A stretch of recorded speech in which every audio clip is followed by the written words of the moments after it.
gonna end my sharing. Welcome, everyone. We got a small little group today, but that's all right. We will record this meeting on the cloud and then upload it to our website at a later date. It's nice to see all of you. Thanks for joining us for a CCGG present. Today we have a really awesome speaker. I'm really excited. Let me find Sarah's bio. I have 8,000 PowerPoint presentations up on my computer right now, so please hold. All right, welcome to CCGG. We are a small but mighty little group, and today we are going to be doing a policy update because policy is changing so rapidly. We all need to stay informed. I know, especially for us in academia, we need to be able to inform our students of all the policy changes that are going on. For those who are planning to work in the field, this is going to impact you directly. And so we're so thankful that Sarah has joined us today. A brief bio of Sarah. Sarah served as the Deputy Director of the Division of Policy Research and Equity at the California Department of Aging. In this role, she collaborates with state departments and stakeholders in developing policy and research impacting older adults, people with disabilities, and family caregivers to advance system change and realize the goals of the California's Master Plan on Aging. Goodness, that is a lot of work that you do in one little title. Previously, Sarah has served as the Director of Policy and Advocacy at SCAN Foundation, where she focused on working towards policy solutions to improve the system of care, serving older adults and family caregivers. Sarah began her policy career in 2001 as a consultant to the California State Senate Subcommittee on Aging and Long-Term Care.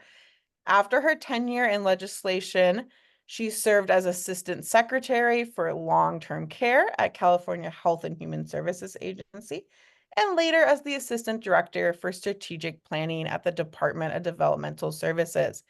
She holds a master's degree in gerontology from UC Davis. It's School of Gerontology. Oh, USC Davis. My apologies. Davis School, yeah. Very different. Yeah. USC Davis School of Gerontology and a bachelor's degree in history. Wow, what an interesting start into the field of aging from Connecticut College in New London, Connecticut. Wow, you have done so much in such a short period of time. We are so thankful to be able to kind of peer into your work today. Okay, and with that, Veronica, do you want to share the slides? Great. And then as questions come up, feel free to put them in the chat. Sarah has said, feel free to jump in as I'm talking. yeah, she is very open to answering questions along the way. And then what I want to do before I have to hop off is make Veronica host. Great. Well, thank you so much, Alex. It's great to be here. And I'm really excited to talk to you about, oh my gosh, I'm sorry. I didn't change the title. This is not for the Department of Finance. And I did change the slides. I forgot to change the title slide. So We'll be the Department of Finance for today. Yes, no. They're definitely not the Department of Finance, but they were interested in learning about our master plan for aging a few weeks ago. So we gave them a little overview. So good to know. Yeah, so I'm really excited to be here.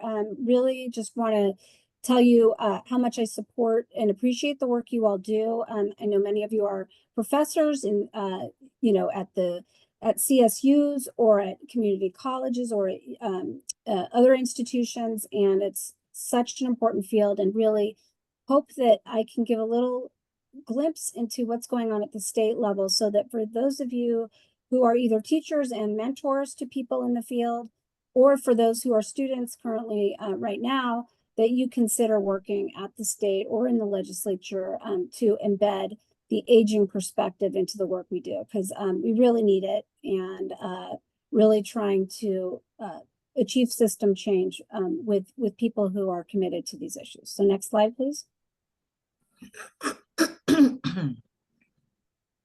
So I know that you all are probably teaching on this, but really what's driving the master plan for aging is the demographic imperative. Next slide.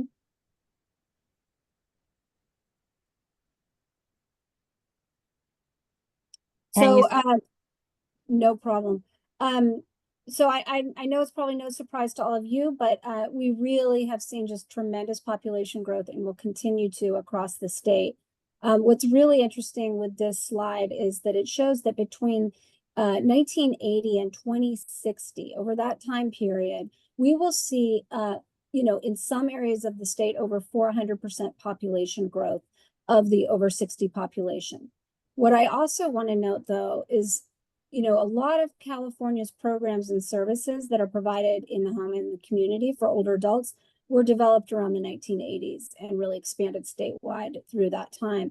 And I think it's fair to say that they were not developed with an eye towards what our population would look like in the future. So it's just super important that we take this time to plan holistically, to think about what does population change mean and how do we as a state need to be preparing for it across a whole of government approach. Next slide. So in response to that, Governor Newsom, when he came into office, there was a big push to get him to commit to advancing a master plan for aging for this reason. In June of 2019, he did release an executive order calling for the development of a master plan for aging that would be led by the Health and Human Services Agency, but would be a whole of government approach. So it's not just about health and human services. There was an extensive stakeholder engagement process with a lot of recommendations received by stakeholders. Interestingly, at that point, I was a stakeholder. I was not with the state. So I was part of, if you could go back. The state really put a lot of engagement with stakeholders as a priority. And as a result of that, in January 2021, the MPA was launched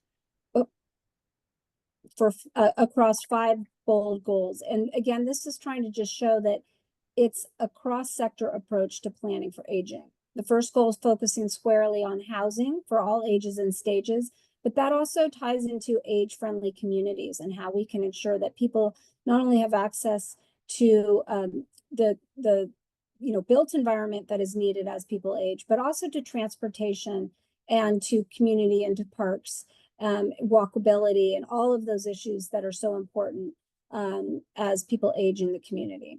The second goal is focusing on our health system, but really reimagining it to be responsive to the needs of the whole person. So how can we better integrate services across the system, from long-term services and supports to healthcare to other social determinants, to ensure that people have more streamlined access to services that they need.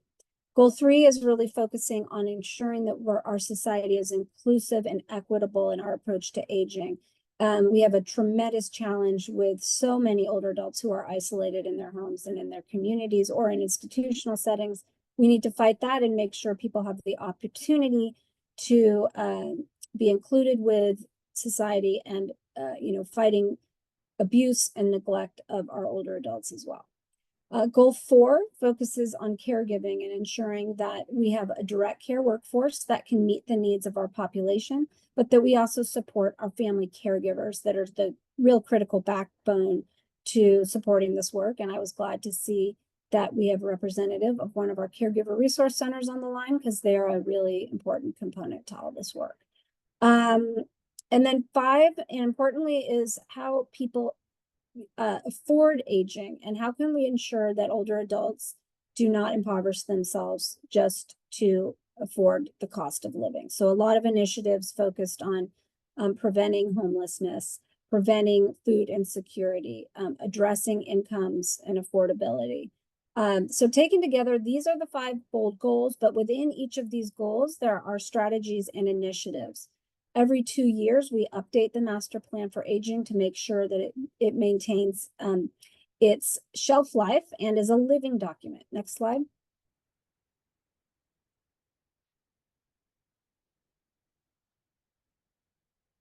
Sorry, for some reason it's not moving forward. Okay, here we go. Great. So yes, we're focusing on the master plan being a living document. Next slide, rather than a report that sits on the shelf.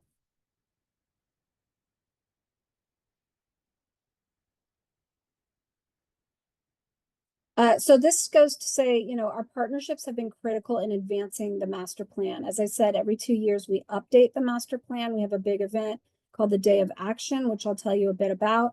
But if you go to the next slide, I really wanted to just hone in on the fact that this is been supported in great part by our philanthropic partners. Now, there's a lot of separate budget initiatives that the state has made to advance the master plan, but the core work that went into developing the plan and launching it really was supported by the foundation partners that you see here. We continue to work really closely with them, and it's been an amazing opportunity to have a true public-private partnership in advancing the master plan for aging. Next slide. Another key component to advancing the master plan are local leaders. If you go to the next slide, I just wanted to underscore that the importance of ensuring that we have a state level approach to planning, but that also we encourage and provide tools and resources to our local level to ensure that they can also plan with an eye towards the needs of their community. So we have the Department of Aging launched a local aging and disability action plan grant program, which provides over $4 million to 20 organizations at the local level to plan and develop local age and disability action plans. Our partners are working with community members, aging and disability providers, multi-sector partners to develop these plans.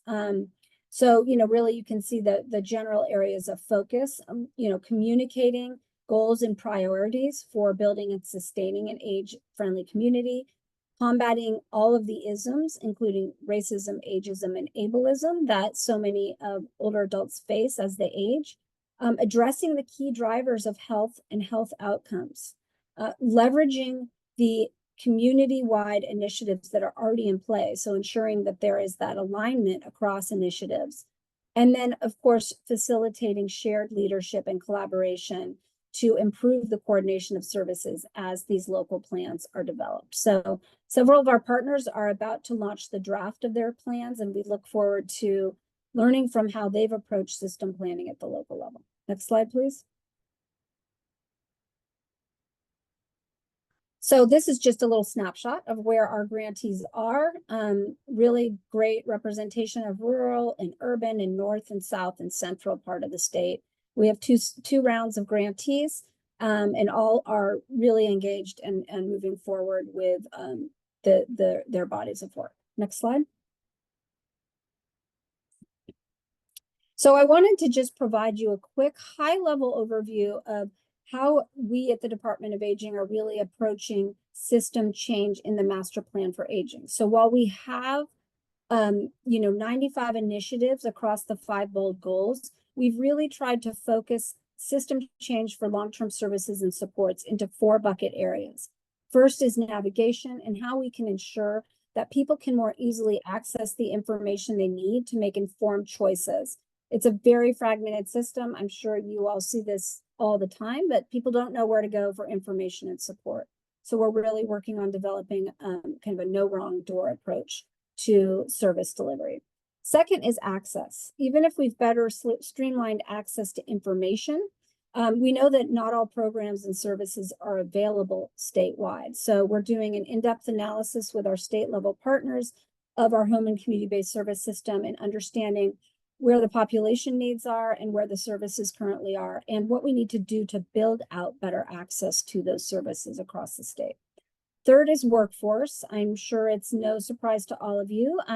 We have a tremendous workforce crisis. We are facing a shortage by the year 2030 of 3.2 million direct care workers, as well as many, approximately 7 million unpaid family caregivers that really need tools and services and supports to provide the critical support to their loved ones in the community as they age. So we have a number of initiatives underway, both within the Department of Aging as well as externally by other departments and agencies to build the workforce pipeline, to develop training and incentives to increase the workforce and to better train and retain the workforce.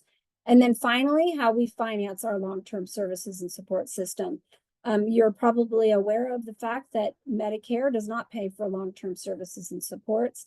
Many people are left paying out of pocket and impoverishing themselves and their families to cover their long-term care needs. So we are doing a lot of research and engagement to look at a range of policy options, and we'll be presenting a comprehensive report in June of 2026 to really outline the path forward for long-term services and supports financing at the state level. And I see, Lorinda, you have a question. Yeah, I do. For two questions, actually. The first one is about the distribution of the kinds of services. I saw earlier in the presentation, you had where things were growing, where the population was growing in different parts of the state. Having come to Sacramento from Colorado and seeing how the aging network works in that state, I was kind of surprised at how it had evolved in this area with no health promotion programs or anything like that. And so I'm wondering, in that distribution, has there been a plan created to basically predict the types of services, how much money should be going to each kind? Because like right here, there's lots of dementia services, but there's not a whole lot of health promotion. So is that being balanced looking forward through the master plan for aging? Yeah, it's a great question. And I'll tell you, under the access bucket, we have our home and community-based services gap analysis. That's what I was just talking about, which is looking at it's looking at Medi-Cal covered supports and non-Medi-Cal, so other funding sources for the whole population. Our goal is to do exactly what you're saying, is looking at the data, looking at where the population needs are, and understanding in the different regions the extent to which the services and programs are available and are needed to meet those needs. Now, our data are not perfect at all. So we're not going to be able to get necessarily to the granularity that you're talking about, but we're hoping that this gap analysis is a great tool for our partners to be able to do some of that. And in addition to that, we will be developing a roadmap for how we build out services and support statewide. That's our next phase of work after we release the gap analysis next spring. So yes, there will be opportunities to weigh in and provide, comments and input, understanding that, separately, we really have to work on the quality of data and what data we do gather, because it's definitely challenging from a planning perspective to not have great data across programs and services. So, yeah. So basically what I'm asking though is, as long as we are putting our emphasis on what the needs are now, we're going to have people continuing to not age well. So if we don't shift to health promotion and balance that, we where there's no data to show that we need that. There's data to show that people need services. But to prevent the need for services in the future and to lower the population percentage that is not aging in good health, we need to have the health promotion on the front end. So that's my understood. Yeah. Well, and we encourage stakeholders and experts like yourself to submit these comments. We have, if you're on our Department of Aging email distribution list, we have updates. We do webinars on these types of system change initiatives, and we have our email inbox that we welcome these sorts of comments, and I'll take note. But just so you know, moving forward, we're always looking at this sort of feedback. So yeah, thank you. Next slide, please.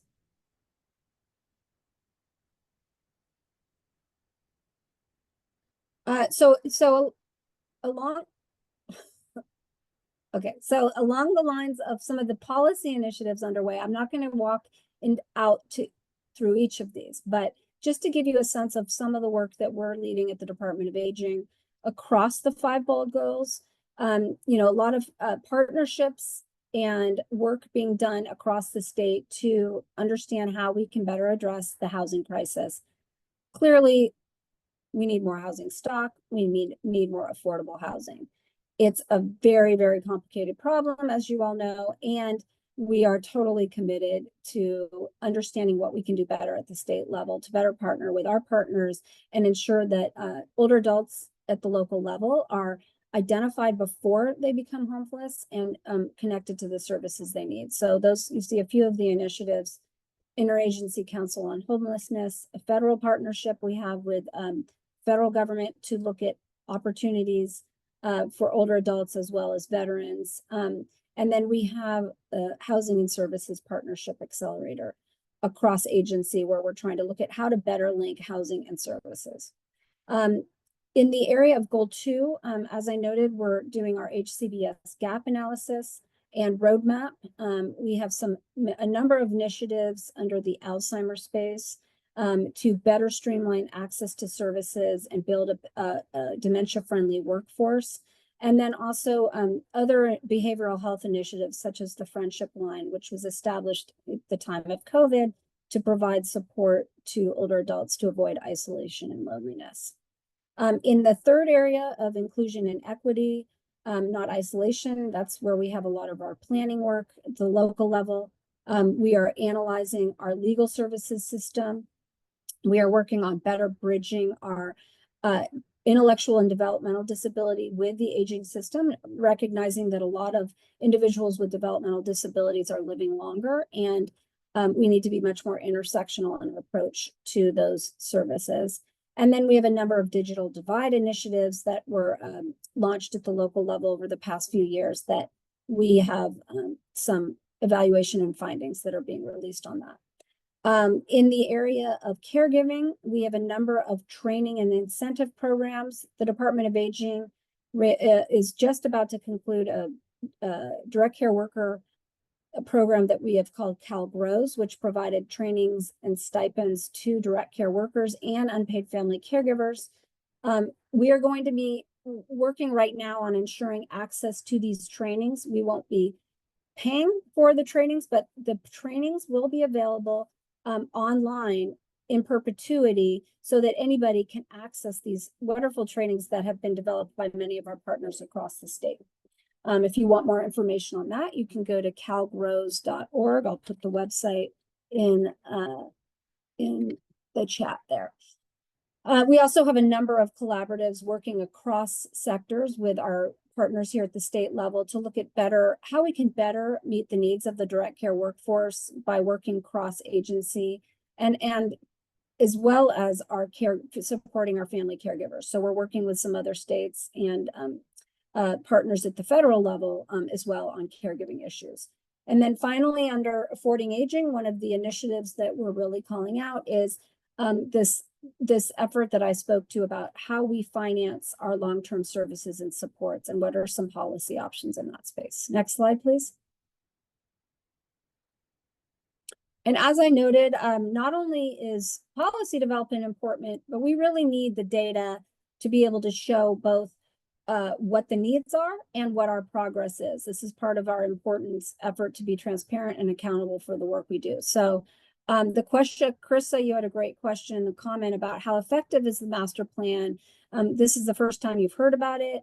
And yeah, I'm glad that you're learning about it. Sorry, it's the first time, but we are, so basically in an attempt to understand the efficacy of the master plan, we have an aging and disability research partnership, which is one of our key stakeholder committees. And it's basically a partnership with state partners as well as academia. So we have partners from Stanford and from UC Berkeley, San Diego State University and others, as well as some philanthropic partners to look at research and data in the master plan for aging. We have a data dashboard for aging as well. If you go to www.mpa.aging.ca.gov, you will be linked to all these resources. The data dashboard for aging is a number of indicators across the 5 bold goals to show, general trends. We've also developed an equity framework so that we can operationalize how we embed equity within the master plan for aging. And we're also hoping to build out the California Elder Index and actually have it be part of our data dashboard. Right now, it's not owned by the state. So we're working with UCLA to see if we can, assume more of the responsibility of the Elder Index so that we use that tool to better plan for and support older adults, including cost of living.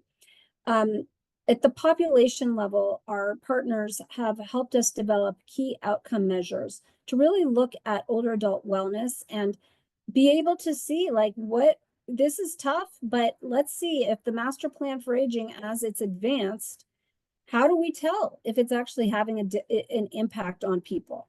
Knowing that data is tough, but we have to somehow be able to measure this. So we have key outcome metrics in the area of psychological well-being, caregiver support, direct care worker retention and recruitment, as well as housing affordability and homelessness. Those are the 4 key areas that we're really doubling down on to see what impact over the years the system change is having on our population. Next slide. Also just want to call out, we have a few there's many other initiatives that we could speak to, but we're really proud that we got support to launch California's first LGBTQIA statewide study of older adults. So we received approximately 4,700 responses, which is much higher than we thought we would. And just a lot of really important baseline data. We did this in partnership with UCSF and UC Berkeley and Open House San Francisco. The study will be released probably within the month. And then they're also going to be doing some focus groups with LGBTQIA older adults so that we can have more of a nuanced look at, their experience in aging in the community. Next slide, please. So, in talking about data, I talked about the importance of ensuring that we are accountable for the work and transparent in the work we do. So I wanted to highlight, in addition to the data and research, what some of the efforts are underway to help maintain our accountability as we advance this. Next slide. So we have a data dashboard for aging, which I told you about, and I gave you the link to the MPA, and you can find the data dashboard. But again, this is a tool where you can look across our 5 global goals, as well as our indicator progress dashboard, to really get a glimpse into aging and data across the state. Welcome your review of that, and happy to pass on any feedback you all might have. Next slide.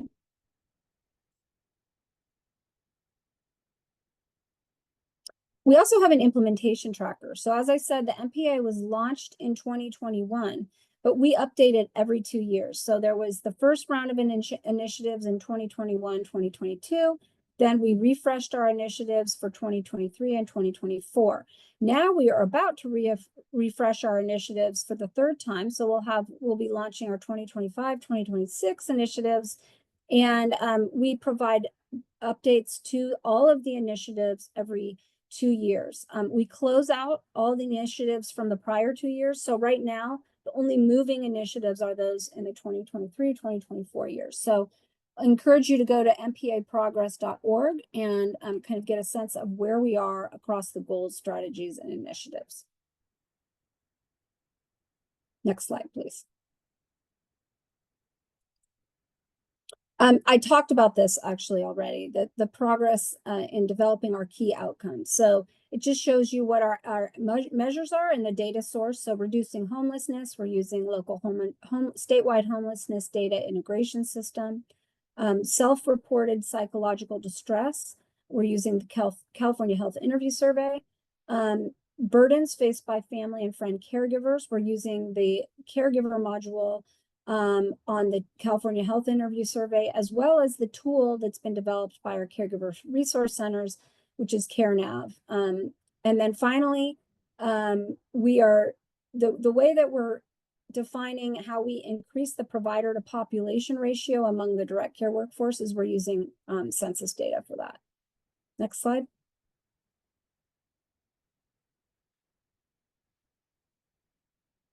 So, just very high level, embedding equity within the MPA has been a real focus of ours. And we recognize that not only is California's population aging, but it's very diverse aging population.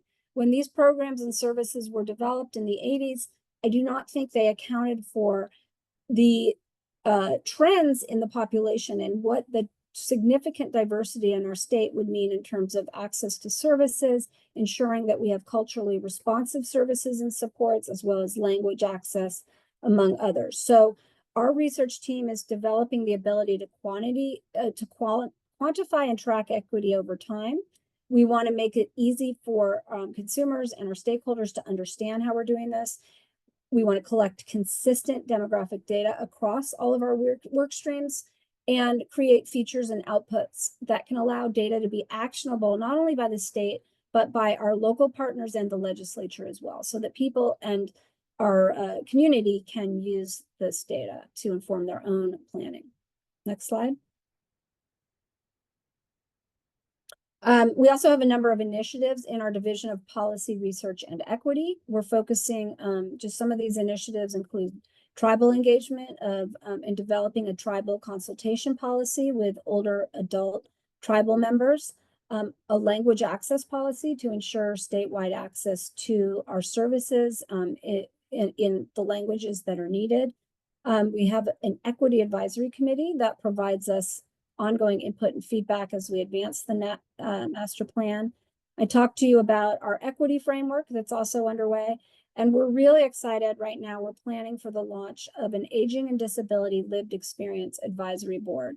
So this advisory board will be of consumers who are receiving the services or not in the community, but they're not state policy people. They're not, talking all the bureaucratic jargon that we are at the state level. They can inform our understanding based on their experiences. So we're hoping to really partner with this advisory board to help them inform us as we advance the master plan for aging. Next slide. Stakeholder engagement is a really, really key component to the master plan for aging. And if you go to the next slide, I'll just give you a high-level overview of our stakeholder engagement efforts. We have 6 advisory committees. Impact is our kind of oversight entity. It's called the Implementing the Master Plan for Aging in California Together Advisory Committee. They meet every quarter. We, as I said, have our Aging and Disability Research Partnership. I told you a bit about the Equity Advisory Committee. We also have a Disability and Aging Community Living Advisory Committee that really focuses on ensuring that we are providing the options people need to age in the community. We have an Elder and Disability Justice Coordinating Council and an Alzheimer's Disease and Related Disorders Advisory Committee. So all of these committees provide input to us as we advance the master plan, and they come together in person every 2 years for our day of action to present their findings and their key recommendations as we refresh the master plan for aging. As I said, we will be launching the Aging and Disability Lived Experience Advisory Board, which we will be kind of cross-pollinating what we learn from the Lived Experience Advisory Board to all of our partners in the other committees so that they can also be informed as they develop their recommendations. Next slide.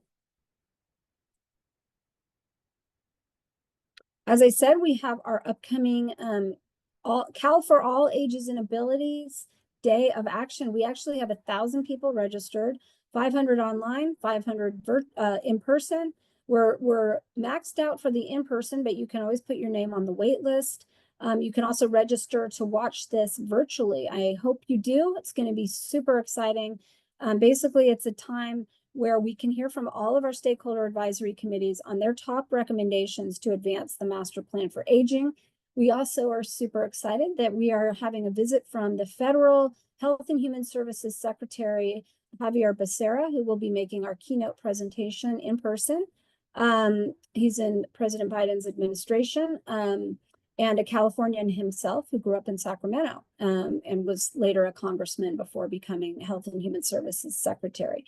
So really hope that you can join us virtually. You'll hear also from state leaders and legislators who are going to be weighing in on the master plan for aging. Next slide, please. So basically, after we have our day of action, we receive all of the policy recommendations from our stakeholder committees. Then we kind of put pencil to paper internally, and we work with our state partners to develop the next set of initiatives. We draft them. They have to get reviewed by the governor's office, by our agency colleagues. And then we are finalizing and we'll be releasing our initiatives, our new set of initiatives in January of 2025. Next slide. And I just wanted to close with, I know many of you are in the academic arena and, bringing on the next generation of gerontologists. Just wanted to plug, we'd love for people to work at the state or in the legislature that have an interest in aging issues. We really, really need it. There's a ton of opportunities at the state. And it's our hope that we can grow our team of gerontologists, not just in the Department of Aging, but importantly at all the other departments as well. So always hope that we can clarify that or recruit more excellent people for our workforce at the state level. And I see a few comments in here. Love to see that alumni, Dr. Nakia Thierry. Yes, I know her very well. We're so happy to have her leading our older adult programs branch. She's just doing an amazing job. So thank you for sharing that. And then I see a question about our friendship line. Yes, this is a number that people can call if they feel isolated. So what I can do right now is look up that number and put it in the chat. And then please jump in. Let's see here. Would you like me to stop sharing so we can go to the question? Yes, that is great. You want to do that. I'm going to put the link to the it's run by the Institute on Aging. We support them to do this, and we have multiple languages. I believe it's available in Spanish and I think others as needed. Please spread the word about that. Let's see. Other questions. Ava has one. Is there anything in the works to educate the youth furthermore to try and prevent homelessness and rapid aging? Yes. So that raises a really great question. First, about intergenerational engagement.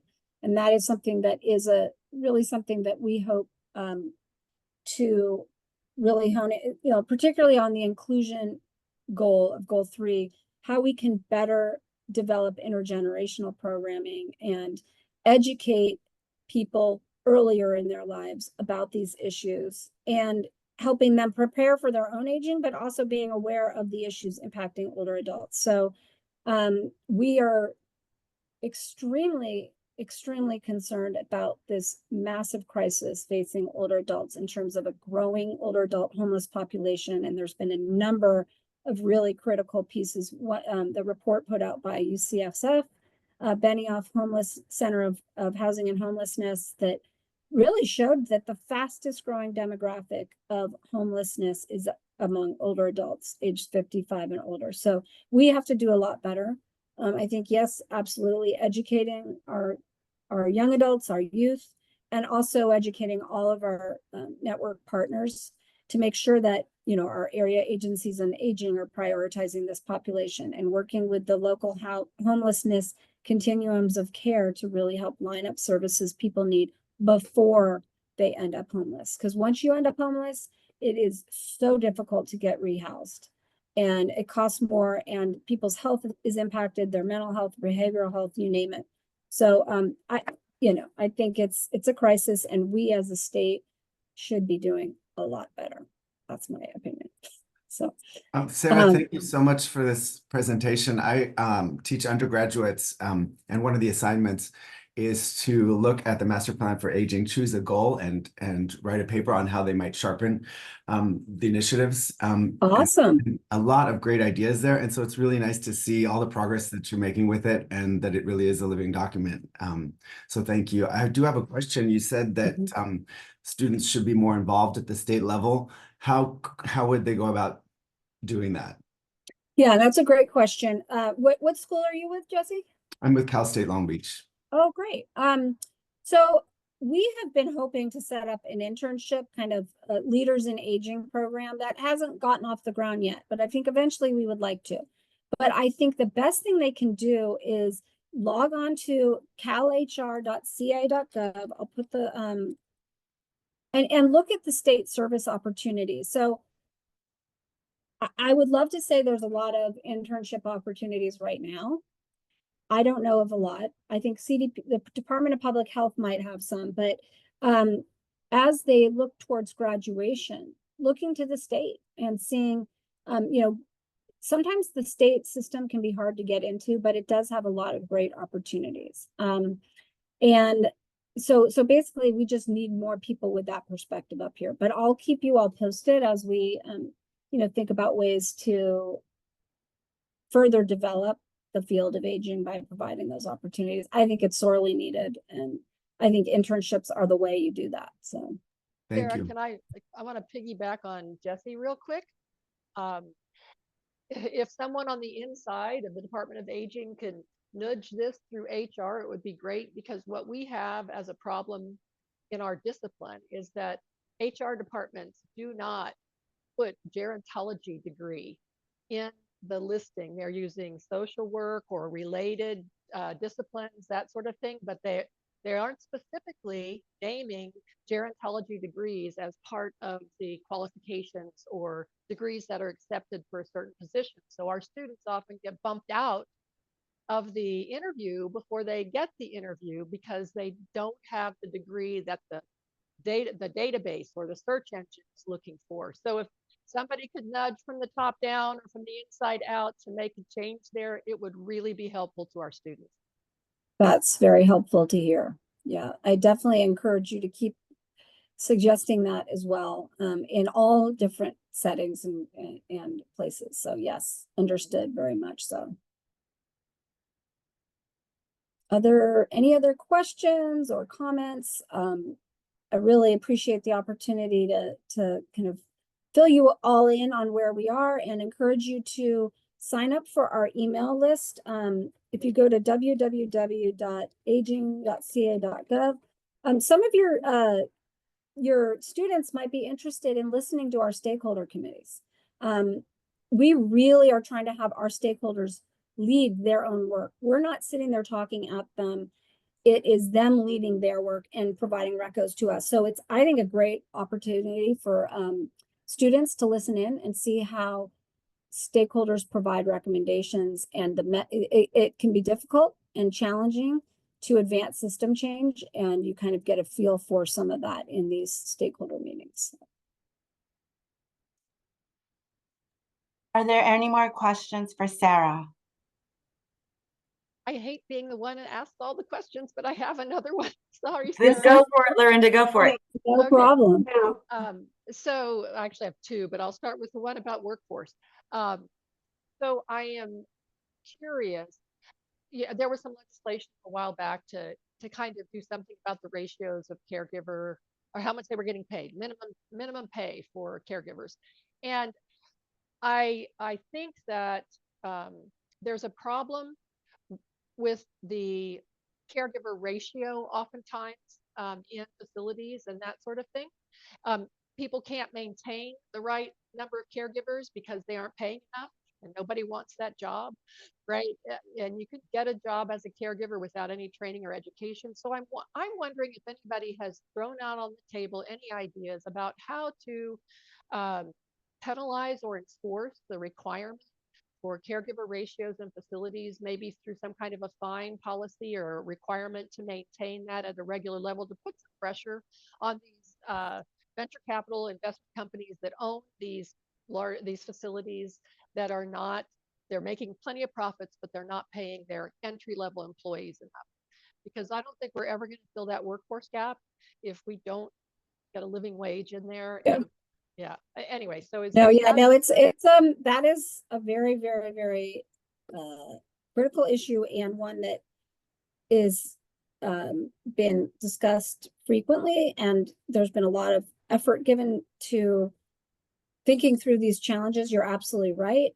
We do not have the workforce either in the home and the community or in institutional settings that we need.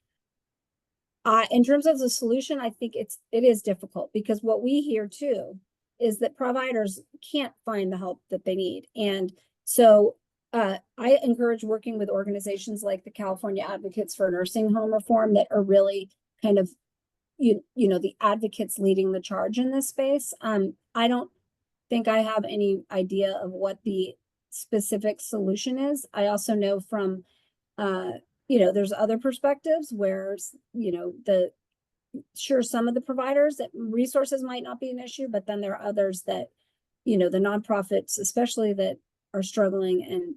And we hear a lot of times about financing challenges and what have you. And there's just, the system is extremely complicated and riddled with challenges. So encourage you to just work with the advocacy community and advance the recommendations that are needed, because they are trying right now to update the financing and incentives for nursing homes. There's a whole initiative at the Department of Healthcare Services.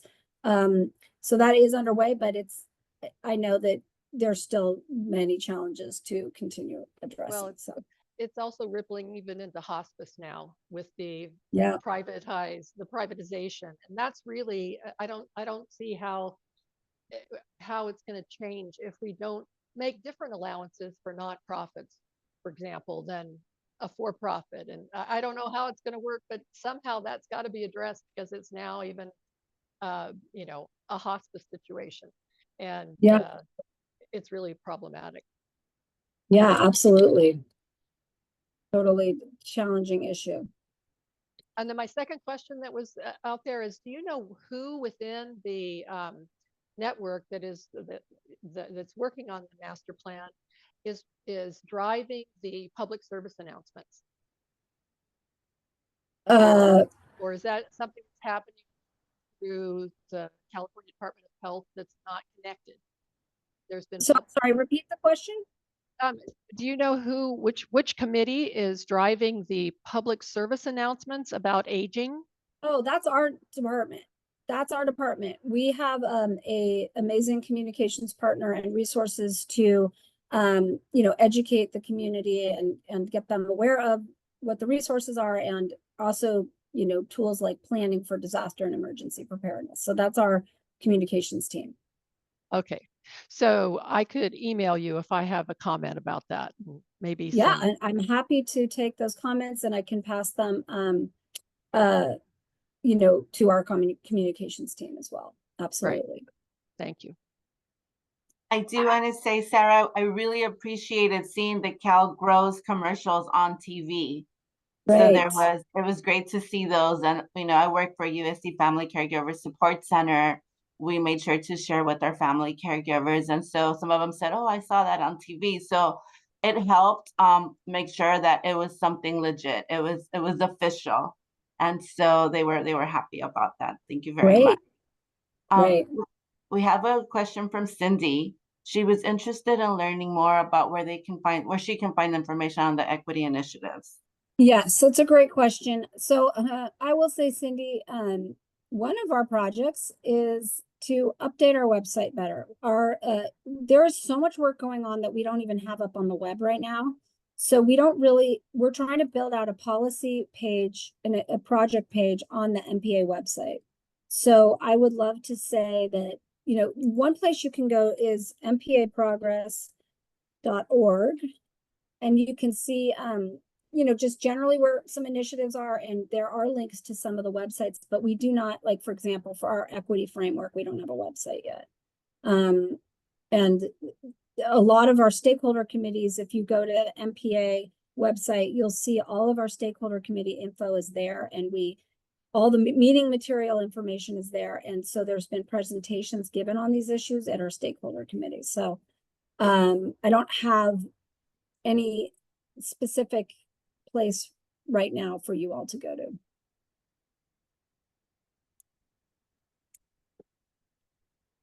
Any other questions?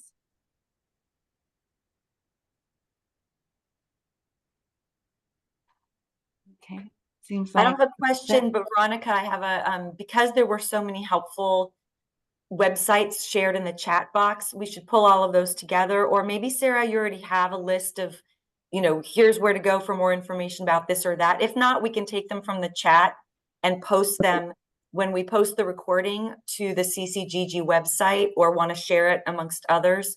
It'd be great to have kind of this list of all of the different great websites that you posted there. Yeah, I don't really have other, aside from mpa.aging.ca.gov and mpaprogress.org, those are the main ones to start with. And then the friendship line you saw there. So, Correct. yeah, yeah, you should be able to access a lot through those channels right there. So, but please reach out if you all have any other questions. Thank you, Sarah, for joining us. We really appreciate the update. This was a fantastic opportunity for all of us. And I'm glad that the people that couldn't attend can have the opportunity to listen to it on a recording. We appreciate you. I don't know if you were at the Healthy Aging Summit. I thought I heard your name yesterday. That I was there, the Health Equity Summit. Yes, I I was. tried.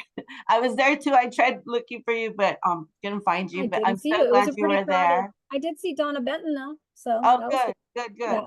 It's good to So see why her. I bring that up is they spoke a lot about equity and making sure that the older adults' voice was front and center. And so one of the groups that the Scan Foundation spoke about, which I see as one of your partners, was the equity community groups, the ECHO groups.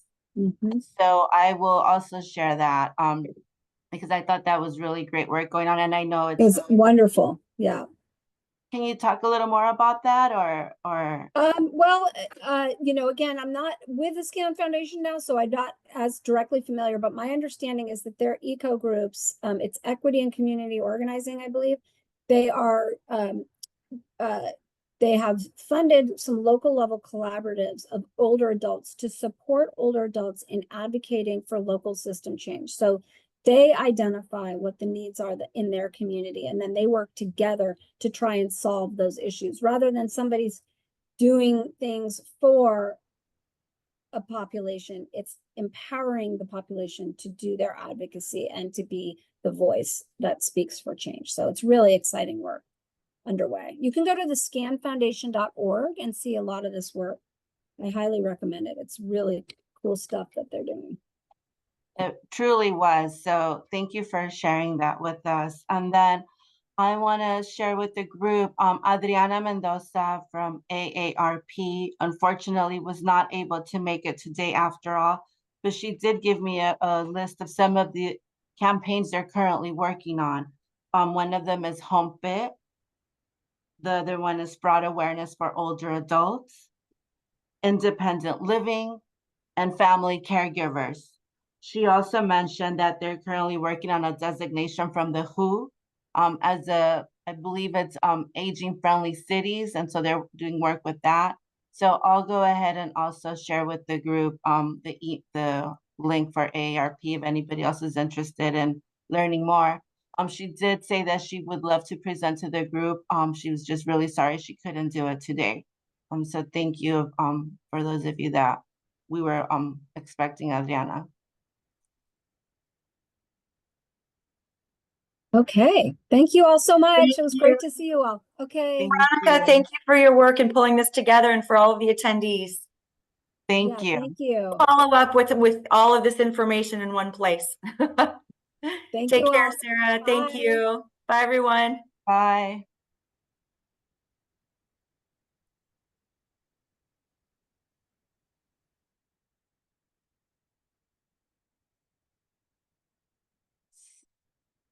Can everyone hear me okay? Okay, so because we don't have our next speaker, our meeting will be shorter than we anticipated. We do thank you for making the time and joining us today. I think having Sarah from CDA was magnificent. We heard it straight from the entity leading the charge for the work in California. Thank you so much, Veronica. Really appreciate all the work you do to make this happen.